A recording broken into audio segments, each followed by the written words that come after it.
Welcome to JK Boss Foundation Classes. मेरा नाम है ताहिर और आज के इस वीडियो में हम बात करेंगे class 10th English pros chapter के जो आखिरी चैप्टर है, chapter number 7, the merchant of Venice.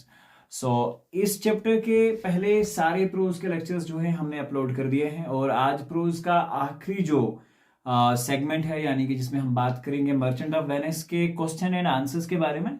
So please be connected. और दूसरी चीज बात, अगर इससे पहले के जो भी वीडियोस अभी तक अपलोड किए जा चुके हैं वो आपने नहीं देखे हैं तो please visit the channel playlist, वहां पे जाके आप ये सारे वीडियोस देख सकते हैं। चैनल पर नए हैं तो चैनल को सब्सक्राइब करें, बेल आइकन को प्रेस करें ताकि जब भी कोई नई वीडियो अपडेट करें तो उसका नोटिफिकेशन आपको मिले। चलिए बात करते हैं टेक्सचुअल क्वेश्चंस प्लस ग्रामर की। और सबसे पहले हम बात करेंगे टेक्सचुअल क्वेश्चंस के बारे में। तो पहला क्वेश्चन है, Why does Sherlock hate Antonio? तो पहला क्वेश्चन है कि शिलॉक जो था वो क्यों नफरत करता था एंटोनियो से। तो उसका रीजन था Sherlock hates Antonio because he lends money without charging any interest. वो इसलिए उसे नफरत करता था क्योंकि जब भी वो पैसे देता था वो बिना किसी इंटरेस्ट के पैसे दिया करता था। He thinks that by doing so Antonio is harming his money lending business। so इसका मतलब ये था कि उससे नफरत इसलिए थी ताकि वो ये कह रहा था कि वो अपने ही पैसे का नुकसान कर रहा है और दूसरा मेरे बिजनेस का भी नुकसान कर रहा है। Sherlock hates Antonio also because he always reapproaches him, abuses him and rails against him among the merchants। और दूसरी बात ये भी थी कि वो हमेशा उससे सौदागरों के सामने जो भी मर्चेंट्स थे, जो भी बिजनेस होल्डर्स थे वहां के, उनके सामने हमेशा उसकी बेइज्जती करता था। ये एक बहुत इंपॉर्टेंट रीजन था। Next question, how does Antonio help Bassanio? जो इसका दोस्त था बेसेनियो, उसको कैसे हेल्प किया गया? तो basically Bassanio needs the help of 3000 ducats to go to the city of Belmont and marry Portia. उसका जो दोस्त होता है बेसेनियो, उसे 3000 डक्स की जरूरत होती है जो कि वो ले जाना चाहता है। और क्योंकि उसे बेलमोंट के लिए जाना होता है जहां पे वो एक लड़की से शादी करना चाहता है जिसका नाम पोर्शिया होता है, तो उसको हेल्प चाहिए होती है। फिर वो अपने दोस्त के पास उन पैसों के लिए आता है। Antonio who has not ready cash help Bassanio by borrowing money from Shylock. और उसके पास अपने तो पैसे होते नहीं है तो मजबूरन शेलॉक के पास जाता है और उससे पैसे ले लेता है। हिज मनी हिज एनिमी, जो कि उसका दुश्मन होता है उस टाइम पे, लेकिन मजबूरन दोस्त के लिए वो उसके पास जाके पैसे मांगता है। However, he risks his own life by signing a bond that if he failed to repay the loan by a certain day, he would have to give a pound of flesh from his body as a penalty।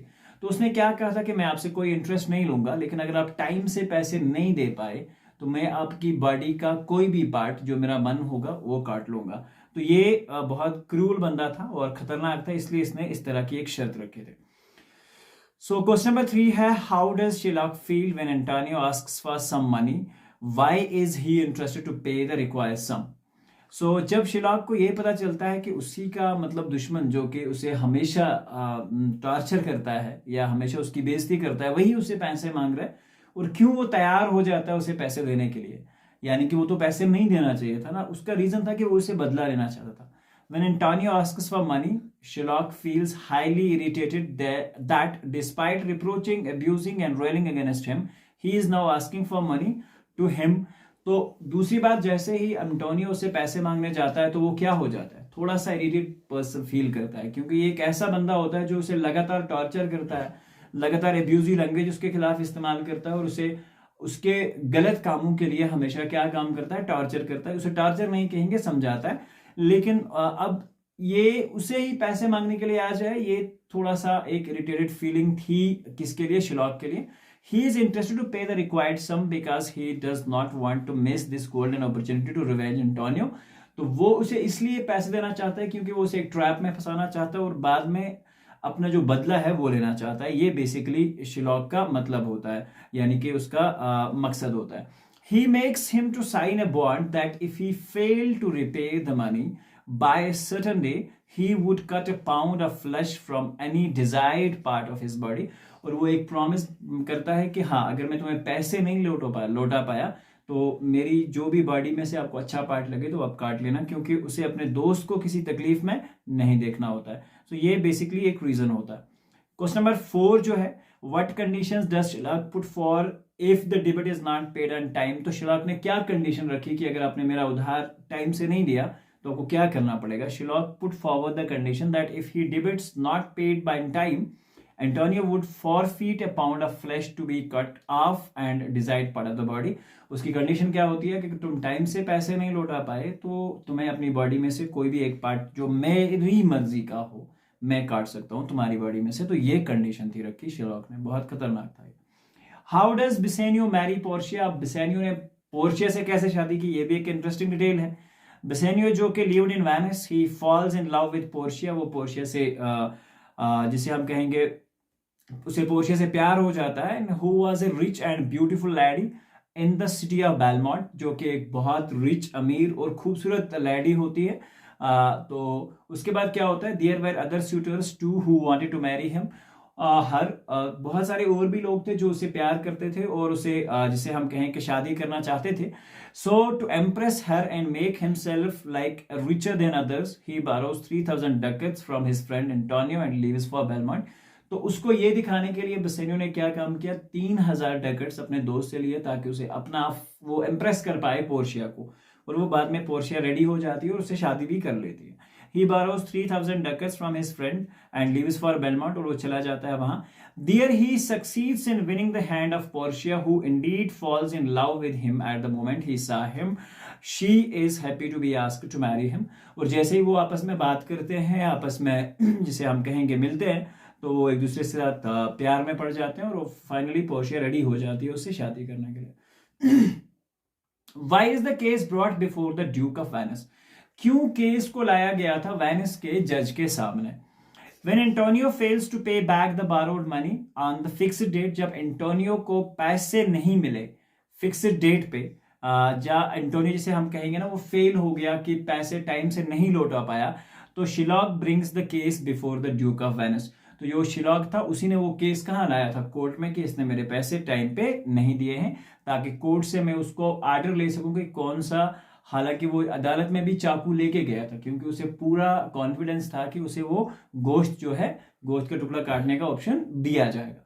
Who is disguised as a learned counsellor, जिसे हम कहेंगे doctor Balthasar, why he has come to the court of Venice.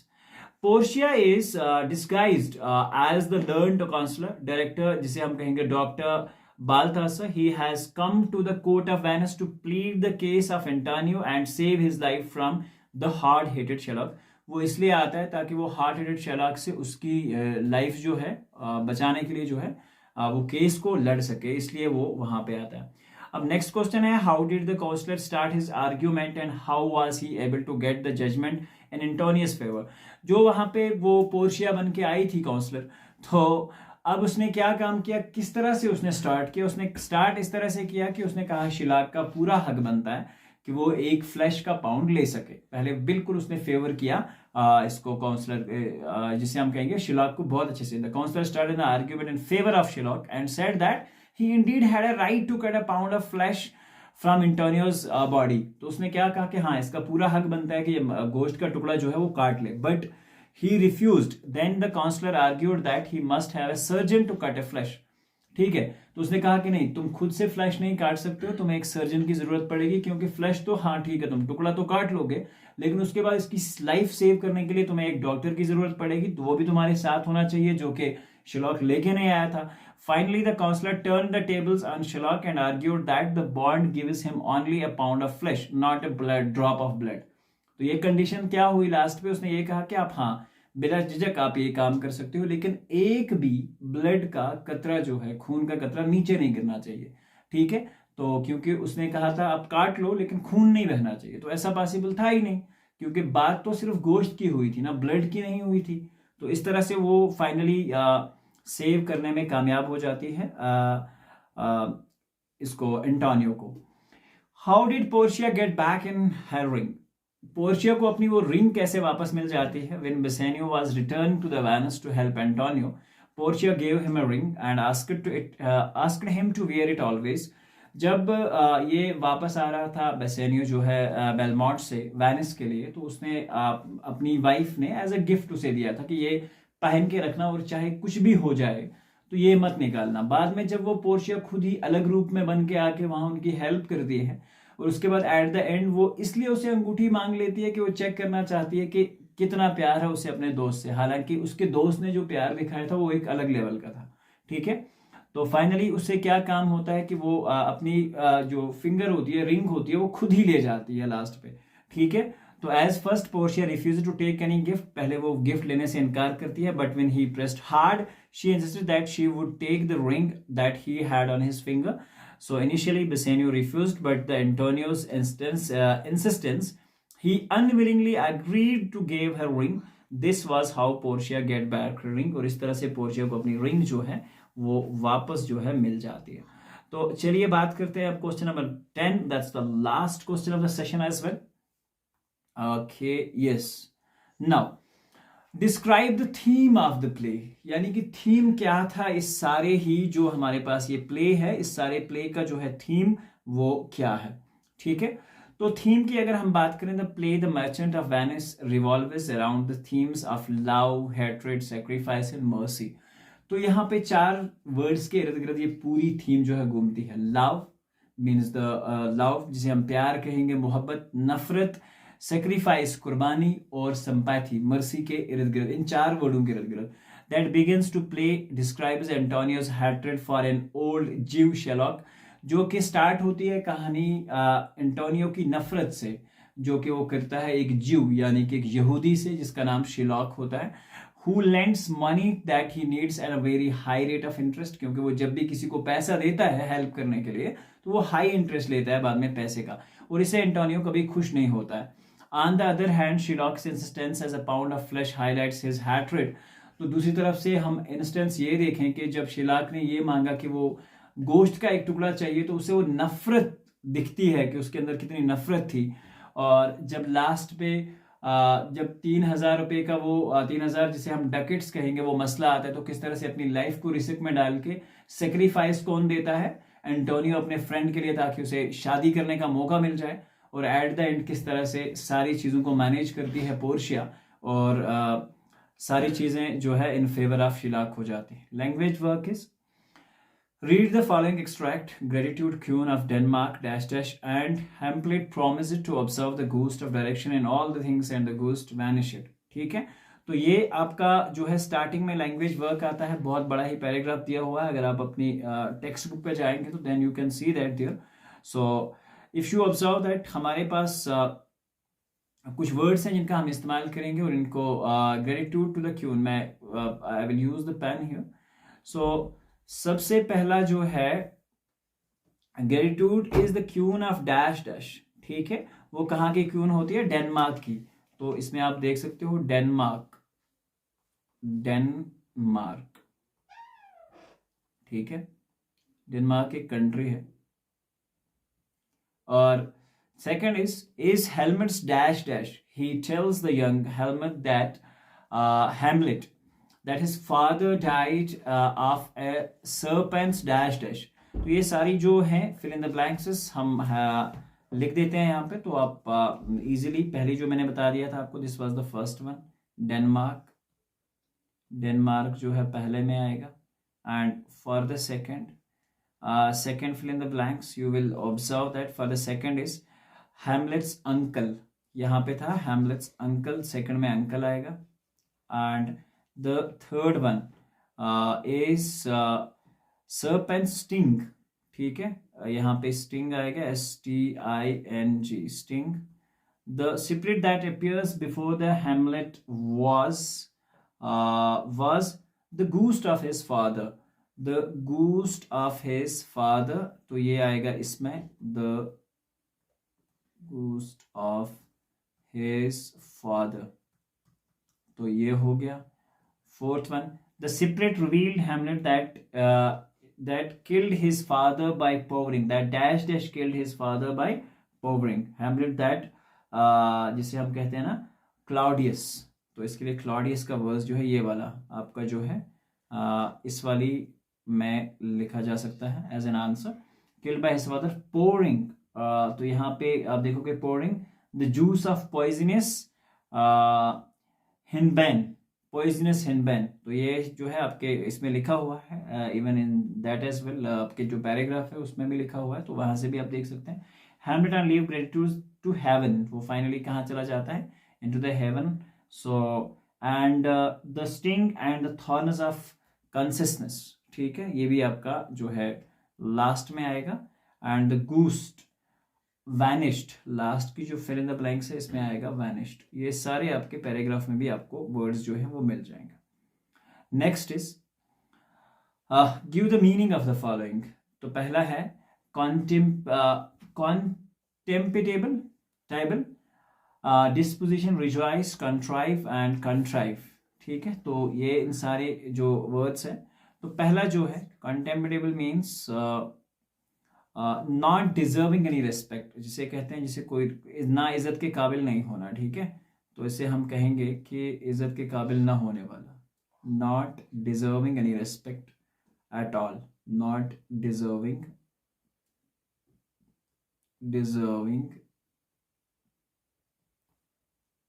Not deserving any respect at all, any respect at all, ये जो है आपका पहले का meaning आएगा।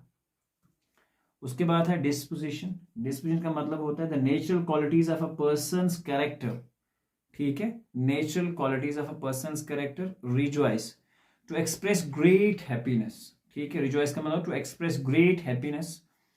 और उसके बाद है contrive. Contrive means to manage to do some things in spite of difficulties. उसके बाद जो लास्ट है क्विक सिल्वर है, यहाँ पे कंट्राइव लिखा हुआ वर्ड, लेकिन ये बेसिकली जो एग्जैक्ट वर्ड है ये है क्विक सिल्वर। आप जो टेक्स्ट बुक में होगा ये क्विक सिल्वर है, जिसे हम कहते हैं या हम इसे मर्क्यूरी के नाम से भी जानते हैं, चेंजिंग, या हम कहेंगे चेंजिंग एंड मूविंग क्विकली, ठीक है, या इसे हम मर्क्यूरी के नाम से भी जानते हैं, आपको सब पता है। And the second thing is changing, जिसे हम कहेंगे चेंजिंग और moving very quickly.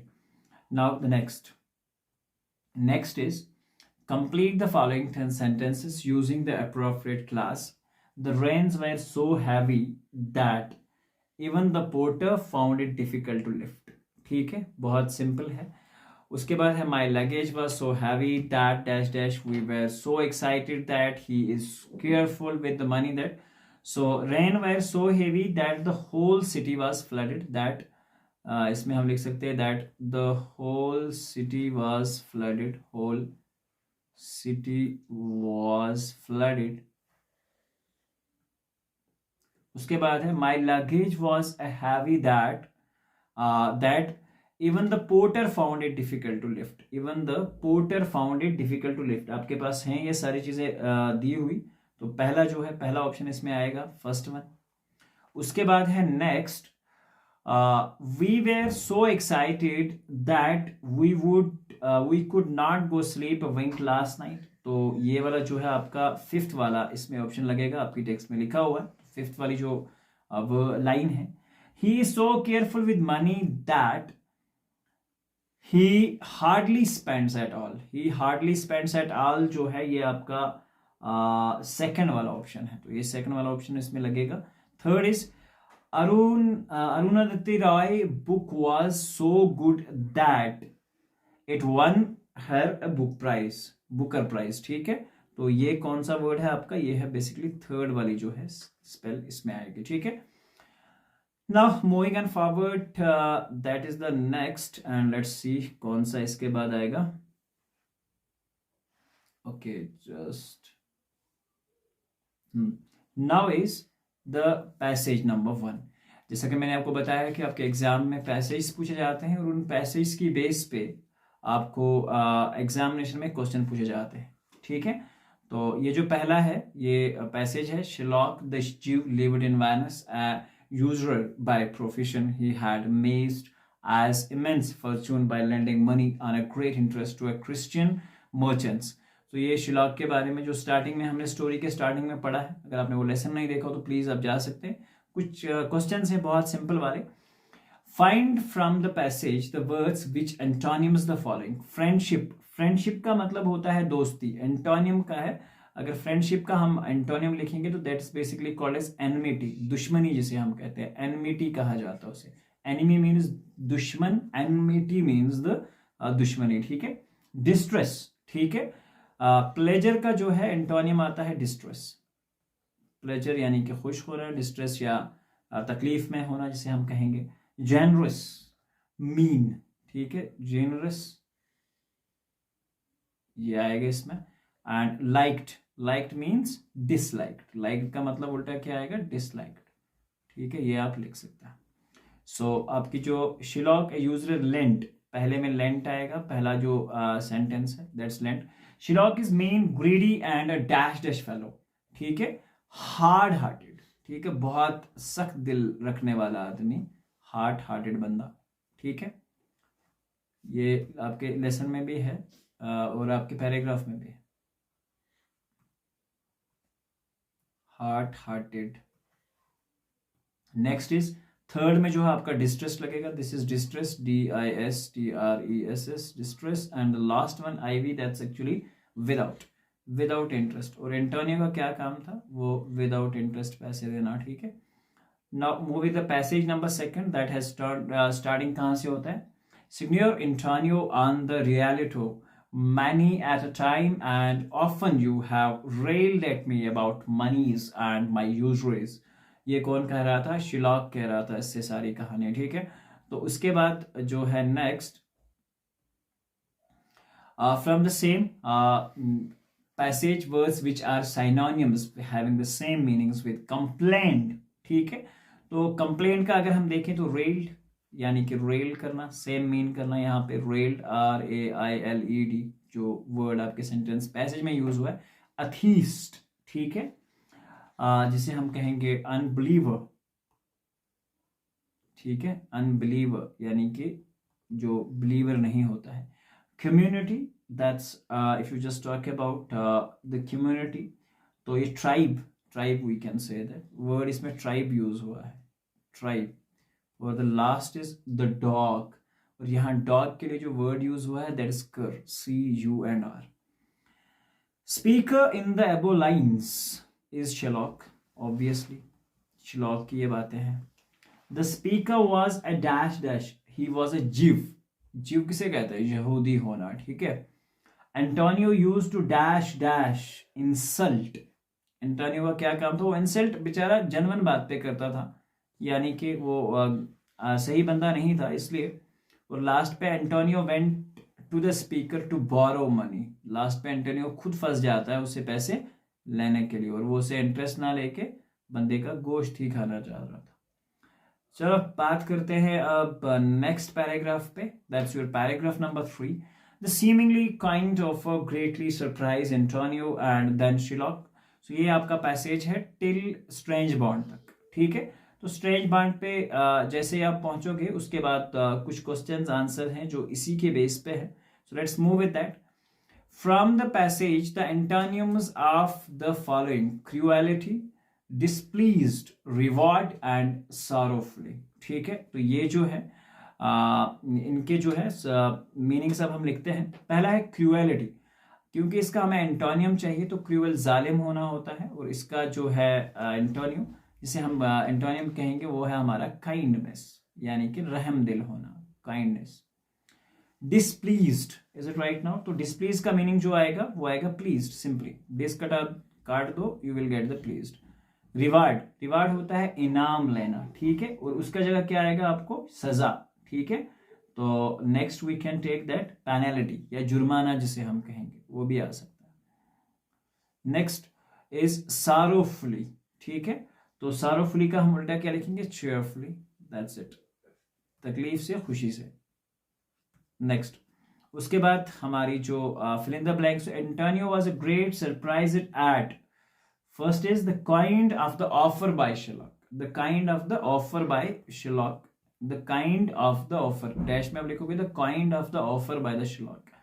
The scheming Jew kept up his pretense of dash dash and said that he gained Antonio's love, kindness, यहाँ पे जो सेकंड वर्ड है वो आपका आएगा kindness। थर्ड में जो है give a pound of flesh, ये तो कंडीशन यही थी ना, give a pound of flesh, third में। and the last one is Antonio agreed to sign the bond. Bassanio grew angry when Antonio agreed. Bassanio उसका दोस्त नाराज हो जाता है कि आप ऐसा बॉन्ड क्यों साइन कर रहे हो मेरे लिए, पोर्शिया इतनी इंपॉर्टेंट नहीं है at the end. Antonio agreed to sign the bond, इसमें लिखेंगे Antonio agreed to sign the bond, sign the bond. Next paragraph is From the trial of the case began at the court, the Duke of Venice, in the presence of the Bassanio and the several other friends of Antonio. तो ये एक और passage है जिसे आप thoroughly एक बार read करेंगे तो इसके बेस पे जो क्वेश्चंस हैं, so I am just going to elaborate these questions very simply.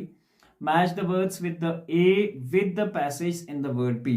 You have apparel, then stopped, argue. ठीक है, apparel का जो this is dress. Prevented means the stopped one. Is it right? Prevent का मतलब stopped होना. Permanent का मतलब होता है allowed, जाने देना. और plead means the argue. तो ये हो गया यहाँ पे हमारा.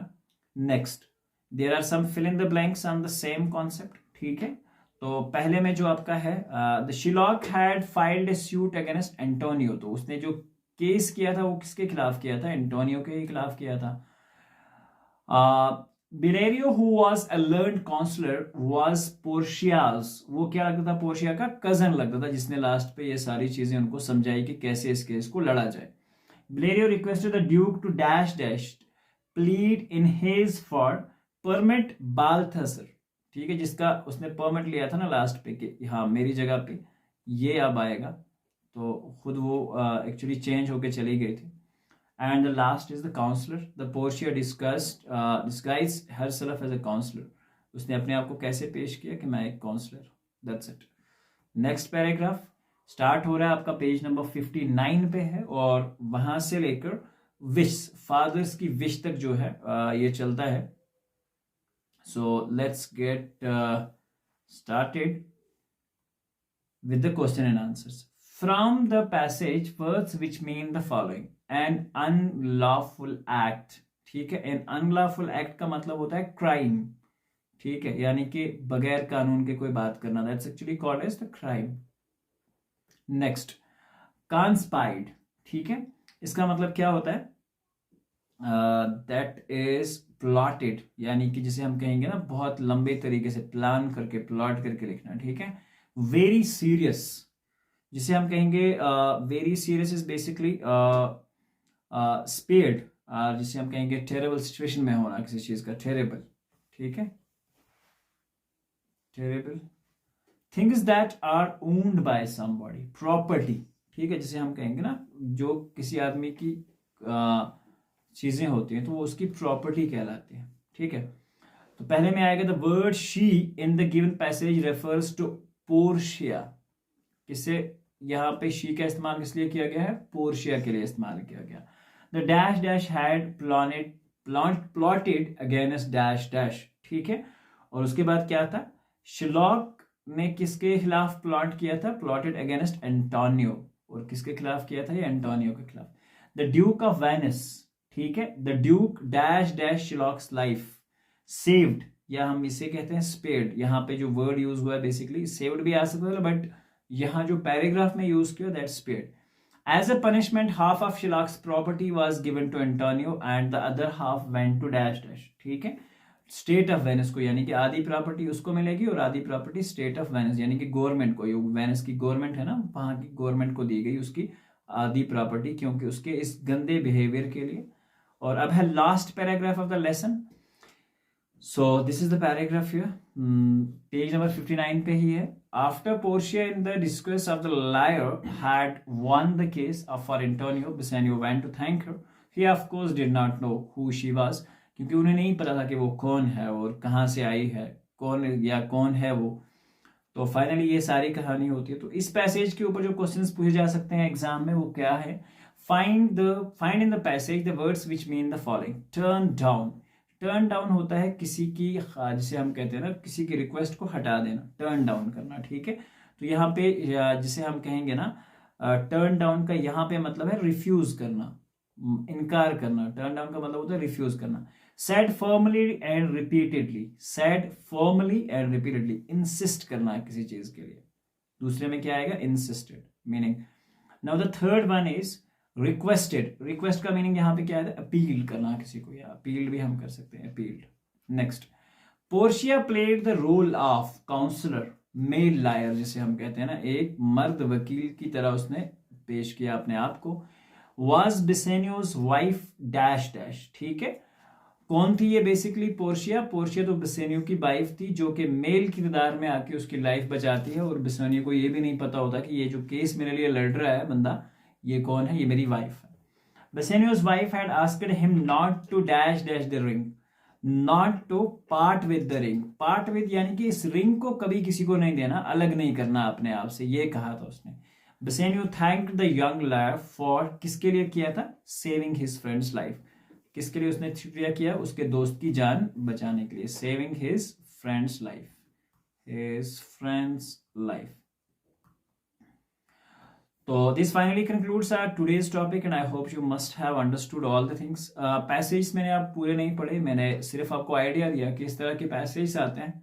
4 और टोटल हमने 5 पैसेज डिस्कस किए इसमें। इन 5 पैसेज में से आप कोई भी क्वेश्चन एंड आंसर्स जो है वो अपने हिसाब से चूज कर सकते हैं। This finally concludes our today's topic, और मिलते हैं एक नए टॉपिक में। उससे पहले मैं आपको बता दूं कि अब जो है हमारा पोइट्री का सेक्शन जो है वो स्टार्ट होने वाला है, और विद इन 10 to 15 डेज हम पोइट्री का सेक्शन जो है वो अपलोड कर देंगे। उसके बाद short story and then drama. So चलिए, तो आज का वीडियो करते हैं यहाँ पे ख़त्म, और मिलते हैं एक नए वीडियो में। जब तक के लिए अल्लाह हाफिज़।